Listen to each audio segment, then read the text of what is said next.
24 তারিখের পরে আসো খেলবো, খেলা হবে, খেলা হবে। শহরের পিচ ঢালা রাস্তায় হাঁটতে হাঁটতে আপনার নজর কাড়লো একটা অবয়ব। গলায় মোটা সোনার চেন, আঁটোসাঁটো গেঞ্জি আর জিন্স প্যান্ট।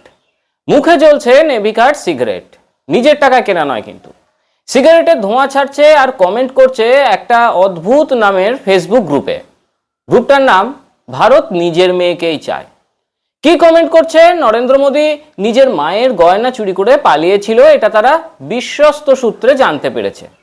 আবার ধরুন দৃশ্যটা বদলে গেল, আপনি হাঁটছেন গ্রামের কোনো এক মেঠো পথ দিয়ে, সেখানে চোখে পড়লো একজন, তার পরনে লুঙ্গি, কাঁধে গামছা, বাক বিতণ্ডা চলছে এক অসহায় মানুষের সাথে।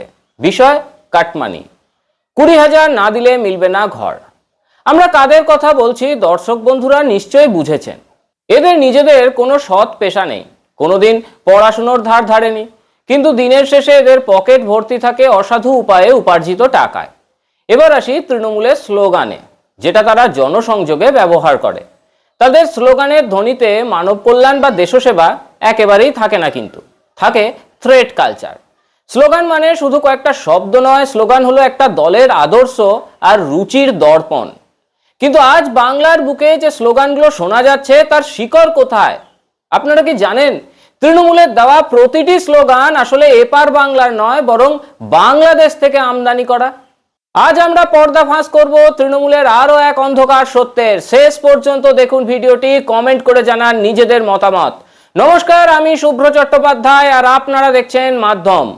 তৃণমূলের মুখে আপনারা শোনেন খেলা হবে, মা মাটি মানুষ আর জয় বাংলা, কিন্তু এই স্লোগানগুলোর জন্ম কোথায়? আপনাদের জানিয়ে রাখি, 2018 সালে বাংলাদেশের আওয়ামী লীগ নেতা প্রথম এই খেলা হবে স্লোগানটি দিয়েছিলেন। 24 তারিখের পরে আসো খেলবো, খেলা হবে, খেলা হবে। আবার মা মাটি মানুষ, এটাও খালেদা জিয়ার বাংলাদেশ ন্যাশনালিস্ট পার্টি বা বিএনপির স্লোগান।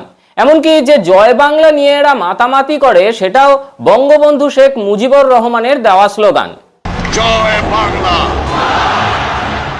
হ্যাঁ, তথাকথিত বঙ্গবন্ধু। কিন্তু ইতিহাস কি তাকে সত্যি বাংলার বন্ধু হিসেবে চেনে? 1946 সালের 16ই আগস্ট কলকাতার রাজপথে যখন বাঙালি হিন্দুদের রক্তে হোলি খেলা হয়েছিল, সেই গ্রেট ক্যালকাটা কিলিংয়ে কি ভূমিকা ছিল এই মুজিবুর রহমানের? তৎকালীন অখণ্ড বাংলার প্রধানমন্ত্রী সোহরাওয়ার্দীর অত্যন্ত ঘনিষ্ঠ এবং মুসলিম লীগের যুব সংগঠনের সভাপতি হিসেবে তিনি সেদিন কলকাতায় দাঁড়িয়ে নারকীয় হত্যাকাণ্ডের নেতৃত্ব দিয়েছিলেন। আজ সেই রক্তাক্ত ইতিহাসের কারিগরদের স্লোগানই তৃণমূলের প্রধান অস্ত্র।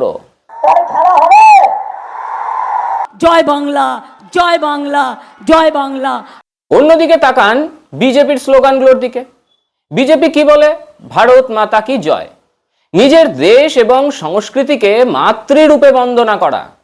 জানেন কি, 1873 সালে প্রথমবার এই শব্দবন্ধটি লিখেছিলেন একজন বাঙালি, তিনি কিরণচন্দ্র বন্দ্যোপাধ্যায়। বিজেপি বলে বন্দে মাতারম।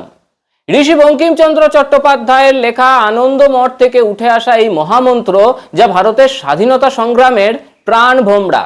বিজেপি বলে জয় হিন্দ, যে স্লোগান দিয়েছিলেন বাঙালির শ্রেষ্ঠ সন্তান নেতাজি সুভাষচন্দ্র বসু। লক্ষ্য করে দেখুন, বিজেপির প্রতিটি স্লোগান এপার বাংলার শ্রেষ্ঠ বাঙালিদের সৃষ্টি, যা দেশের ঐতিহ্য আর কৃষ্টিকে শ্রদ্ধা জানায়।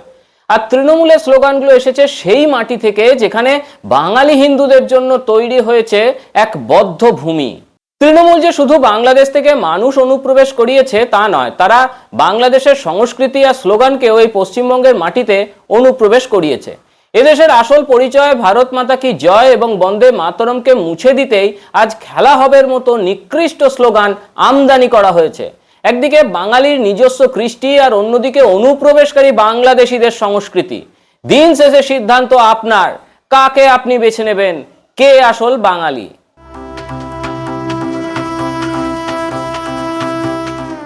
जब विजन बड़ा हो, जब नेतृत्व निर्णायक हो, तब विकास सिर्फ घोषणा नहीं, वास्तविकता बनता है। आज महाराष्ट्र उसी वास्तविकता को जी रहा है। प्रधानमंत्री नरेंद्र मोदी के आत्मनिर्भर भारत के संकल्प ने भारत को वैश्विक निवेश का सबसे भरोसेमंद केंद्र बनाया है। दुनिया की बड़ी अर्थव्यवस्थाएं आज भारत में अवसर देख रही हैं और उस अवसर का सबसे मजबूत स्तंभ है महाराष्ट्र। उद्योग, निवेश और निर्यात के क्षेत्र में महाराष्ट्र लगातार देश में अग्रणी राज्य रहा है।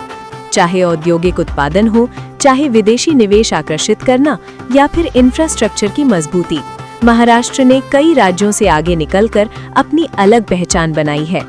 दावोस 2025 में महाराष्ट्र ने 15.72 लाख करोड़ रुपए के निवेश समझौते कर नया रिकॉर्ड स्थापित किया। ये केवल कागजी समझौते नहीं हैं, इनमें से 80% परियोजनाएं क्रियान्वयन के चरण में हैं, जो भारत में सबसे अधिक है। यही महाराष्ट्र की कार्य संस्कृति है, घोषणा से जमीन तक की तेज यात्रा। मुख्यमंत्री देवेंद्र फडणवीस के नेतृत्व में नई औद्योगिक नीति 2025 लागू की गई। स्पष्ट दिशा, सरल प्रक्रियाएं और निवेशकों के लिए स्थिर वातावरण के साथ राज्य का लक्ष्य है 16 लाख नए रोजगार सृजित करना। हर जिले में उद्योग, हर युवा के लिए अवसर।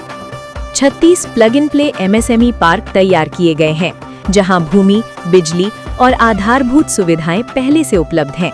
उद्योग शुरू करने में अब कोई अनावश्यक देरी नहीं। मैत्री 2.0 पोर्टल AI चैटबॉट के साथ अनुमतियों की प्रक्रिया को पूरी तरह डिजिटल, पारदर्शी और तेज बना रहा है। प्रधानमंत्री नरेंद्र मोदी का विजन, मुख्यमंत्री देवेंद्र फडणवीस का नेतृत्व और महाराष्ट्र की उद्यमशील ऊर्जा मिलकर बना रहे हैं एक नया औद्योगिक भविष्य।